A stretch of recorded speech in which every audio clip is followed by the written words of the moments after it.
की सफलता के बाद अब इसरो ने अपने सबसे बड़े मिशनों में से एक गगनयान की तैयारी लगभग पूरी कर ली है। ऐसे में इस मिशन के कामयाब होने के बाद भारत अंतरिक्ष में मानव भेजने वाला दुनिया का चौथा देश बन जाएगा। इस मिशन के लिए जिन एस्ट्रोनॉट का चुनाव किया गया है, अब उनकी तस्वीरें और उनका नाम भी दुनिया के सामने रखे गए हैं। प्रधानमंत्री नरेंद्र मोदी ने गगनयान के चारों एस्ट्रोनॉट को एस्ट्रोनॉट विंग पहनाए हैं।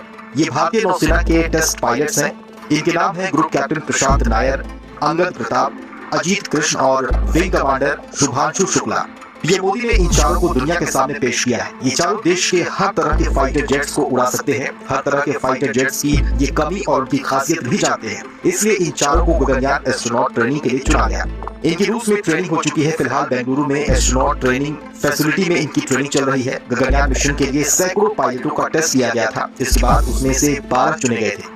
गगनयान मिशन के बारे में आपको बताएं तो ये भारत का पहला ह्यूमन स्पेस मिशन है जो 3 दिन का होगा। इसमें 3 सदस्यों के दल को 400 किलोमीटर ऊपर पृथ्वी की कक्षा में भेजा जाएगा। इसके बाद क्रू मॉड्यूल को सुरक्षित रूप से समुद्र में लैंड करवाया जाएगा। अगर ये मिशन सफल रहा तो अमेरिका, चीन और रूस के बाद भारत ऐसा करने वाला दुनिया का चौथा देश बन जाएगा। मीडिया रिपोर्ट्स की माने तो गगनयान मिशन के लिए करीब 90.23 अरब रुपए का बजट आवंटित किया गया है। इस मिशन के माध्यम से अंतरिक्ष का अध्ययन किया जाएगा। इससे भविष्य में चांद और दूसरे ग्रहों पर भारत के मानव मिशन में मदद मिलेगी। ध्यान देने वाली बात यह है कि गगनयान मिशन में भेजे जाने वाले रॉकेट में फेल्योर से ज्यादा सुरक्षा पर ध्यान दिया जाएगा। यानी किसी भी तरह का खतरा होने पर क्रू मॉड्यूल हमारे एस्ट्रोनॉट को लेकर सुरक्षित पृथ्वी पर वापस आ जाएगा। गगनयान जिसे कह रहे हैं उसके उस हिस्से को क्रू मॉड्यूल कहते हैं। उसमें एस्ट्रोनॉट बैठकर धरती के चारों तरफ 400 किलोमीटर की ऊंचाई वाली निचली कक्षा में चक्कर लगाएंगे। क्रू मॉड्यूल डबल दीवार वाला अत्याधुनिक केबिन है जिसमें कई प्रकार के navigation system, health system, food heater, toilet जैसी जरूरी चीजें लगाई गई हैं। क्रू मॉड्यूल का अंदर का हिस्सा लाइफ सपोर्ट सिस्टम से युक्त होगा। ये उच्च और निम्न तापमान को बर्दाश्त करेगा, साथ ही अंतरिक्ष के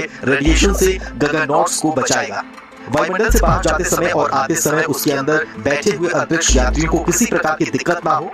वायुमंडल में प्रवेश करने से पहले मॉड्यूल अपनी धुरी पर खुद घूम जाएगा ताकि हीट शील्ड वाला हिस्सा वायुमंडल के घर्षण से यान को बचा सके। हीट शील्ड जहां वायुमंडल के घर्षण से पैदा गर्मी से बचाएगा, वहीं समुद्र में लैंडिंग के समय पानी की टकराहट से लगने वाली चोट से भी इसमें सवार लोगों को बचाएगा। हालांकि क्रू मॉड्यूल को समुद्र में स्प्लैश डाउन करते समय उसके पैराशूट खुल जाएंगे ताकि इसकी लैंडिंग सुरक्षित हो सके। इसके उतरते ही भारतीय तटरक्षक बल या भारतीय नौसेना के पोत उसे संभाल कर उठा लेंगे। इस मिशन की कामयाबी भारत के अंतरिक्ष में एक बड़ी कामयाबी के तौर पर